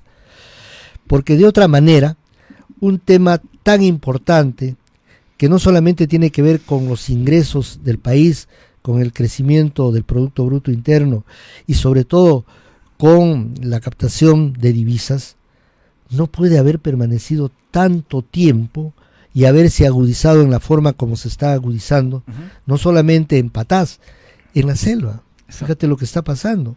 Se está depredando, ¿no? Se está atentando contra el ecosistema, etcétera. Y que el Congreso de la República, con 130 personas, no hayan considerado con la energía que corresponde la solución de este problema lo más pronto posible. Entonces, yo considero que sí ha habido financiamiento y que siguen financiando, porque 43 partidos políticos han tenido dinero para poder organizar una organización a nivel nacional.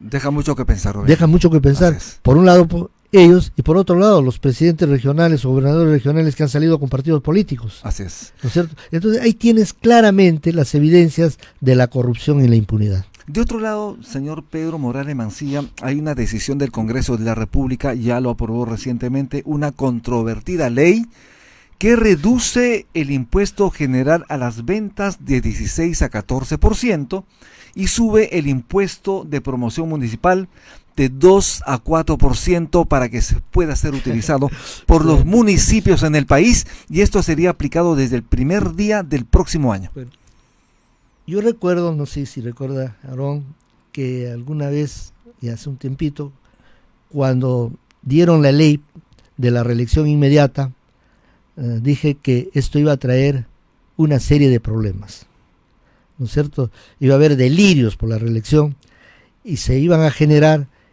huaicos de leyes, ¿no?, demagógicas, inviables o populistas. Una de esas leyes es esta, aparte de las otras atrocidades y despropósitos que se están perpetrando en el Congreso de la República, como por ejemplo el incremento de personal, la creación de comisiones y programas sin sentido para contratar gente, etcétera, etcétera. Son este tipo de leyes. Esta ley es demagógica. Yo lamento que hayan utilizado a los alcaldes, sobre todo de las zonas más pobres, que sí necesitan dinero, ¿no es cierto?, para dar una ley demagógica. Porque esta va a entrar en su plenitud de vigencia después de 5 años, prácticamente. 4, 5 son 2, más lo que tenemos pendiente este año, son 5 años. 5 años para tener esa vigencia. 1. 2. No soy economista, pero he sido alcalde y conozco que cualquier presupuesto y cualquier compromiso económico debe ser financiado.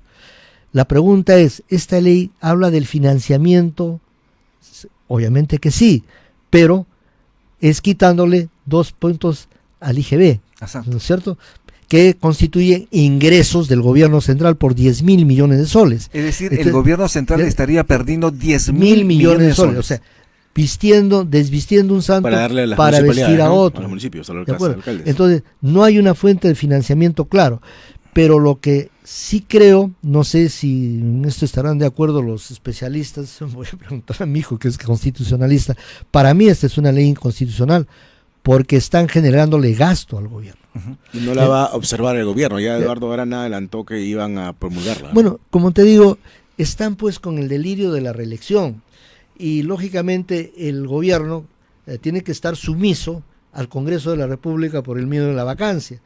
Entonces, esto realmente es sumamente preocupante, pero es una cosa que no nos llame la atención. No es novedad, que van a hacer cualquier cosa por protegerse ambos y llegar hasta el 2026, que fue su ¿no es cierto?, propósito primero y por el cual contuberniaron en la forma como lo han hecho, con las consecuencias que estamos viendo. Waldo Mendoza, que fue ministro de Economía y Finanzas, ha calificado a esta norma como la más dañina de este siglo, porque estamos hablando de muchísimo dinero con la cual precisamente el gobierno nacional debería hacer obras en salud, en educación, en infraestructura y otras más. Bueno, no le he leído, o sea, pero concuerdo con él, porque la forma como se ha dado la ley obviamente es populista, es irresponsable, cuando hay otros mecanismos. Por ejemplo, hacer que los gobiernos locales tengan apoyo técnico para que puedan actualizar sus catastros y puedan tener mayores ingresos del patrimonio predial, por ejemplo eso. Por ejemplo, apoyarlos en la elaboración de proyectos. Y para esto, si vale el momento, los municipios pobres, ¿qué cosa tenían antes? Por lo menos en mi gestión, el programa de cooperación popular municipal. ¿Qué cosa le hacíamos? Su proyecto, los materiales que necesitaban, y la población misma solucionaba sus pequeños problemas, como posta médica, colegios, servicios higiénicos, canales de irrigación, que son cosas fundamentales y que muchas veces las comunidades no los pueden hacer y recurren a la municipalidad. Y la municipalidad, si tuviese, ¿no es cierto?, un programa de cooperación popular donde llegaría directamente a atender lo que las comunidades, ¿no es cierto?, acuerdan como necesidad, yo creo que la situación se solucionaría. ¿Y qué le cuesta al gobierno? La 10ª parte, la 8ª parte, no sé, de lo que podría costar si se hace de otra manera. Imagínese si se aprueba la reelección de los alcaldes y en la entrada en vigencia de esta norma van a tener muchísimo dinero para gastar y obviamente no sabemos si lo harán de manera eficiente, eficaz, y realmente esto va a llegar al pueblo. Mira, porque es probable que esto genere corrupción. Yo creo que el tema es más de fondo. Se tiene que revisar todo el proceso de descentralización. Evidentemente la Constitución habla del proceso de descentralización, ¿no?, como una responsabilidad que no es reversible. Pero la descentralización tiene una serie de aspectos. Una de ellas es la regionalización y otra de ellas es la municipalización. Exacto. Hemos visto que los grandes temas de corrupción, inclusive de generación de partidos políticos, se han dado en las regiones. Lo mismo ha sucedido, ¿no es cierto?, en las municipalidades. La pregunta es, ¿cómo le voy a dar más recursos a 2 instancias de gobierno subnacionales si no he hecho absolutamente nada por perfeccionar los mecanismos de control? Si es evidente de que por ahí están, ¿no?, las ventanas por donde la corrupción hace fluir dinero para fines que no son los correctos. Y además que muchas veces no tiene capacidad de gasto. Así es. Entonces, por eso yo decía, y no es cuestión política, pero yo lo hice, entonces hablo de una experiencia. Nosotros hicimos obras en los lugares más alejados, aulas, 400 aulas, carpetas, canales de irrigación, postas médicas, etcétera, ¿no?, a través de la cooperación popular. Porque las comunidades, ¿qué te piden? Las comunidades te piden el canal de irrigación, arreglar la carretera, ¿no? No tenemos aulas, nos falta una posta médica. Son obras tan pequeñas que las municipalidades sí pueden hacerlo. Sobre todo las municipalidades provinciales. En mi caso teníamos un departamento de cooperación popular municipal, todos ingenieros, topógrafos, ¿no?, que iban a las comunidades a hacer la obra, y nos costaba menos de la mitad de lo que podía costar en el mercado. Tenían el dinero y además... Claro. Entonces, en vez de hacer este tipo de leyes que son totalmente demagógicas, ¿no?, yo pienso que el Estado debería generar programas para que las propias municipalidades puedan solucionar sus problemas.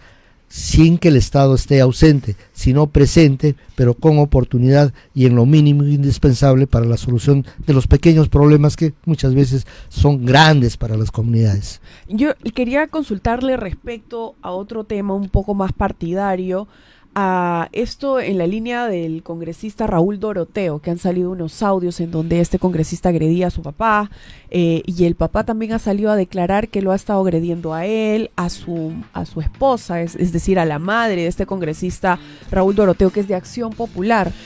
¿Qué medidas se va a tomar con él en el partido primero? El tema es que ya lo expulsaron de Acción Popular. Okay. Y lamentablemente, no sé por qué razones, ¿no es cierto? Y obviamente razones muy sospechosas, no hay otra explicación, se mantiene en la bancada. Si ya no pertenecería al partido en ya este no caso, pertenece a Acción Popular. Él está en la bancada de Acción Popular. Y está en la bancada de Acción Popular.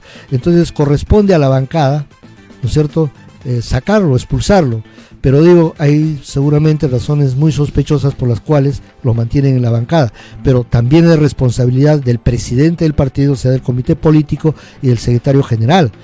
Yo creo que este sábado tiene que ser un tema de agenda, porque no es el único caso.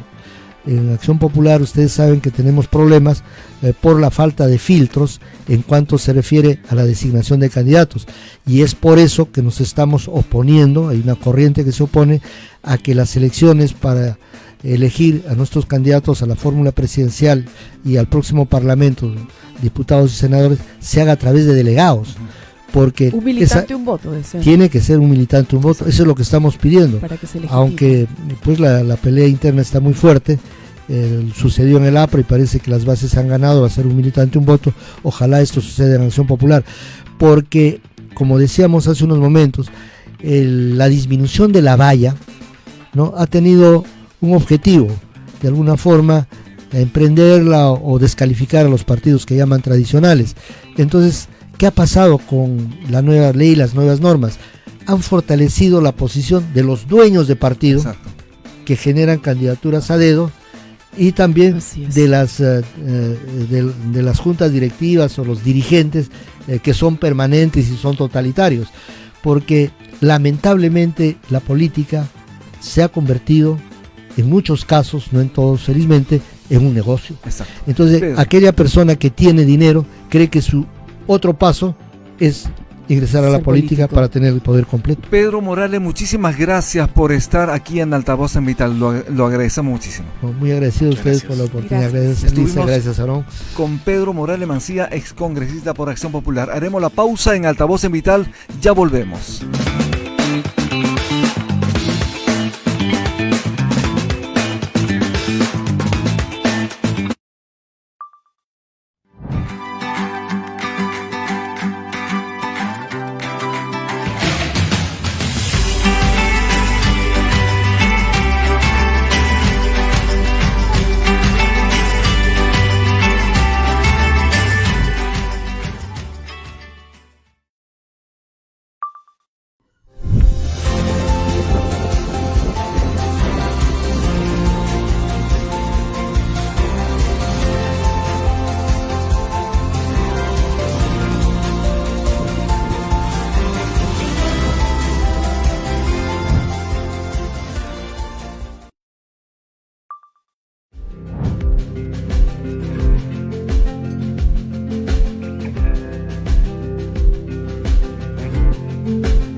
8:46 de la mañana, estamos de retorno en Altavoz en Vital, también estamos en Tribu Televisión Canal 20, estamos conectados vía telefónicas con el señor Jorge Solís, presidente de la Federación Peruana de Cajas Municipales de Ahorro y Crédito del Perú.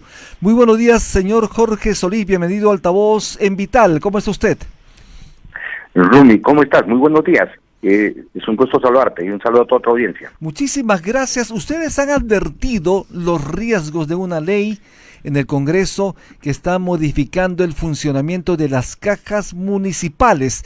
¿Ustedes consideran que una norma de este tipo podría debilitar la autonomía institucional del sistema microfinanciero? Sí, en efecto, hemos ayer advertido de un texto sustitutorio que ha sido aprobado en primera votación en el Congreso el día jueves en la noche, y este texto lo que pretende es direccionar para que una entidad que se llama CONACO, que es una entidad muy pequeña, poco representativa, sea quienes definen a los directores de las MIPES de las cajas de origen. Tienen un director de las MIPES y este director se elige con criterios que establece un reglamento de elección de directores, y tiene que ser entidades gremiales representativas en la región, donde tienen sede las cajas municipales, tienen que estar en la MIPE, inscritos en registros públicos, y entonces hay varios criterios, ¿no?, que autorizan directores, que en este caso están direccionando con un director de CONACO, y bueno, el tema es de que curiosamente, ¿no?, el señor Geriore, que es secretario de Organización de Economía y uno de los impulsores de este proyecto, ha sido asesor y agremiado activo de CONACO. Funcionamiento. Esto en todo caso de una forma sí perjudicaría el actuar del sistema microfinanciero peruano, porque tendría que ver directamente con la gobernanza. En ese sentido, ¿cómo actúan ustedes en la actualidad el sistema microfinanciero a través de las cajas municipales y rurales en el país? Estamos con Jorge Solís, presidente de la Federación Peruana de Cajas Municipales de Ahorro y Crédito. Vamos a buscar la conexión en un momento más. Precisamente estábamos comentando con el señor Solís que han advertido los riesgos de esta norma que se ha aprobado el jueves en el Congreso de la República en la Comisión de Economía, que está modificando el funcionamiento de las cajas municipales, donde se le está otorgando a CONACO, a la Confederación Nacional de Comerciantes del Perú, la CONACO, la designación de una parte del directorio.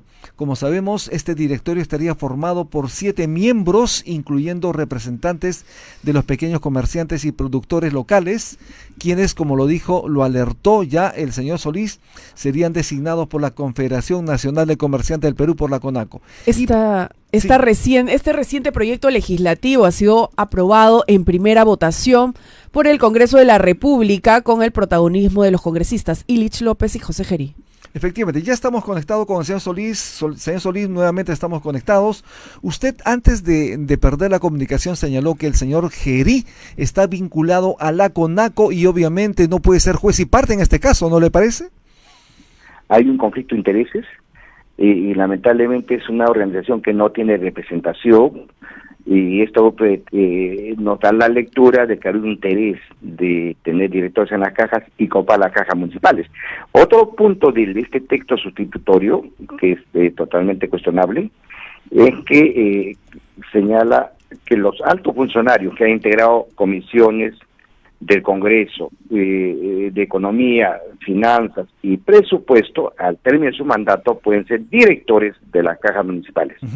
¿No? Entonces, acá no hay otro propósito que buscar la intención, ¿no?, de penetrar a los directores de las cajas y tener el manejo político, ¿no?, lo cual llevaría pues a las cajas a perder los altos niveles de gobernanza corporativa, de un manejo técnico alejado de todo afán político tienen las cajas, y que como resultado tenemos hoy día entidades cajas municipales que muchas grandes que varios bancos en el país. Efectivamente. ¿Y ustedes han sido citados por la comisión respectiva del Congreso para dar su punto de vista sobre el tema? No, en ningún momento nos citaron. Entonces es una norma tengo entendido que antitécnica. tampoco a la SBS. Efectivamente, la Superintendencia de Banca de Seguros y AFP debería dar, obviamente, su voz, su pronunciamiento sobre el tema, porque como usted lo señala, se está afectando directamente la institucionalidad y la gobernanza del sistema microfinanciero en el país. En efecto, y por eso es que hemos levantado la voz, ¿no?, de protesta, hemos señalado una alerta para que este proyecto o este texto no pase en segunda votación, tenga que ser archivo, porque esto es un atentado grave contra la autonomía, la gobernanza, el buen manejo de las cajas municipales que ha llevado al éxito a estas entidades ediles. De otro lado, señor Solís, a mayo de este año, ¿cómo va el sistema microfinanciero? ¿Cómo va el desenvolvimiento de las cajas municipales en el Perú? Bueno, ha sido o es un año, primero en el primer cuatrimestre, con resultados bastante auspiciosos. Hemos podido lograr ya resultados en cuanto a colocaciones, utilidades a niveles pre-pandemia. Los primeros 4 meses se pintaba muy bien, no sabemos qué va a pasar después porque ha habido cambios en el Ministerio de Economía, lo cual no es una buena señal al mercado. Ojalá las proyecciones de crecimiento para el PBI que tienen. Estamos perdiendo la comunicación con Jorge Solís, presidente de la Federación de Cajas Municipales del Perú. En todo caso, él está señalando que hay un momento auspicioso en el primer cuatrimestre del Perú, porque hay un comportamiento interesante de las cajas en cuanto a colocaciones, entrega de créditos y también la recepción de ahorros por parte del público. Sin embargo, ve como un riesgo esta medida determinada en primera votación en el Congreso de la República que deberá ser ratificada. Sin embargo, el señor Solís ha demandado que esto pase el archivo, que no se apruebe porque esto afectaría la institucionalidad de las cajas municipales, Alisa. Para poner un poco más en contexto, el jueves de la semana pasada, el congresista José Gerí de la bancada de Somos Perú y secretario de la Comisión de Economía se ha basado de 2 proyectos de ley del 2022, cuyo fin era fortalecer el funcionamiento de las cajas para introducir un texto sustitutorio que otorga a la Confederación Nacional de Comerciantes, estamos hablando de la CONACO, el monopolio en la designación de representantes de las MIPES en el directorio de estas microfinancieras. Ya estamos nuevamente con Jorge Solís. Señor Solís, estábamos hablando precisamente sobre la forma, en todo caso, la forma como es que las cajas municipales se han desplegado en este primer cuatrimestre. Usted señalaba que era auspicioso, sin embargo, dijo que hay riesgos en lo que viene del año. Bueno, sí, la incertidumbre es un riesgo para la economía en general. Si no hay predictibilidad, ha habido un cambio de ministro que ha generado nuevamente un clima de incertidumbre, desconfianza. Tenemos ya un escenario preelectoral, en la medida que se va cantando la campaña, va a haber un impacto también en el desempeño de la economía. Y de hecho, cuando a la economía le va bien, por supuesto le va bien también a las entidades microfinancieras, porque se siente el impacto de la reactivación de las micro y pequeñas empresas que todavía están un poco letargadas, es verdad, ¿no? Hay necesidad de profundizar un poco más el crédito, pero para eso se requiere desde el gobierno el apalancamiento de las entidades del sistema de microfinanzas a fin de que pueda haber mayor acceso a servicios financieros, a crédito. Mira, curiosamente, que esto no ha tenido impacto inmediato en las cajas municipales, la buena gestión del riesgo crediticio, la buena gestión de las cajas, remontar los resultados de años anteriores. Sin embargo, se requiere que haya medidas reactivadoras del sector de las MIPES, ¿no? Más allá de que nos vaya bien o no las cajas municipales, nosotros sentimos que todavía no hay medidas efectivas en favor de las MIPES para la reactivación de este sector, que ha sido el que ha sentido más el impacto después de la pandemia y todos los problemas económicos, financieros que está viendo el país, ¿no? Pero usted entonces, señalado... como cajas, nuevamente, esto es bueno por la gestión bastante prudente, una buena gestión de riesgo para las cajas, los resultados son buenos, pero en general para este sector de las MIPES creo que tiene que haber medidas reactivadoras para que se pueda movilizar nuevamente ese sector y lógicamente esos indicadores de las cajas sean Las colocaciones del sector microfinanciero por parte de las cajas, aproximadamente cuánto está en el primer cuatrimestre del año y cuánto estiman cerrar para este 2025, señor Jorge Solís. Hemos perdido comunicación lamentablemente, vamos a convocarlo en algún momento aquí a la radio. Muchísimas gracias, señor Jorge Solís, por estar conectados y darnos su parecer respecto a esta norma que ha sido aprobada en primera votación en el Congreso de la República.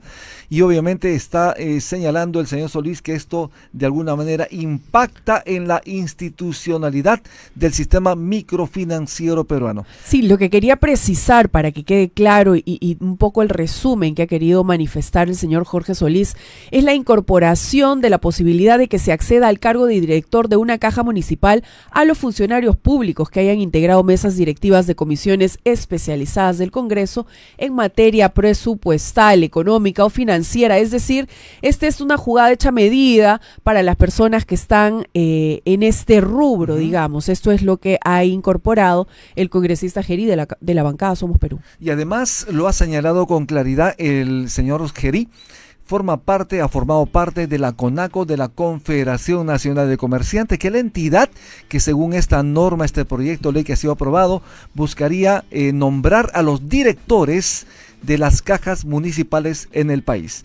Bueno, Alisa y Aarón, no tenemos tiempo para más. Nos vemos el día de mañana a las 7 en punto. Gracias. Estamos en Altavoz en Vital. Gracias, Aarón Salomón. Gracias, Alisa Durán. Hasta mañana. Visiten nuestra página web altavoz.p y también nuestro canal de YouTube Altavoz Noticias. Suscríbanse y compartan. Quédense en la sintonía de los 91.1 de Radio Vital FM. Nos vemos mañana a las 7 en punto. Que tengan buen día.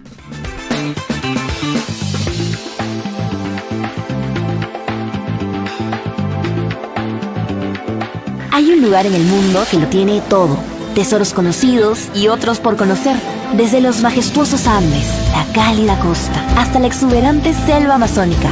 Nuestro país tiene un sinfín de riquezas únicas llenas de tradición, innovación e ingenio que nos enorgullecen.